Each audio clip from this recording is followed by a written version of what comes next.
First, open Ideogram AI and sign in to your account. To generate a logo with Ideogram AI, start by deciding what type of logo you want to create. Think about the brand name, industry, target audience, colors, and overall personality of the brand. Next, open the image generation area and write a detailed prompt. Start by describing the main logo concept. Explain the symbol, shape, colors, style, and composition you want. For example, you could describe a modern technology company logo featuring a simple geometric lightning symbol, clean lines, professional typography, minimal design, and a premium appearance. If you want specific text in the logo, include the exact brand name in your prompt and clearly describe how you want it presented.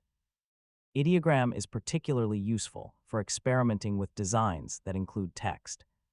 But you should still carefully review the generated lettering because AI-generated text can sometimes contain mistakes.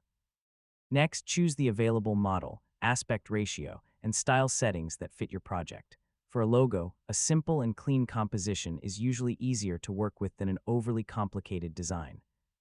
Now generate several variations. Don't choose the first result immediately. Compare the different designs and look for a logo that is easy to recognize, visually balanced, and suitable for your brand.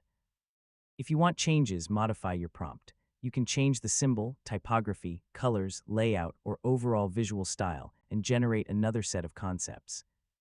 Once you find a promising design, use Ideogram's available editing or remixing features to refine it.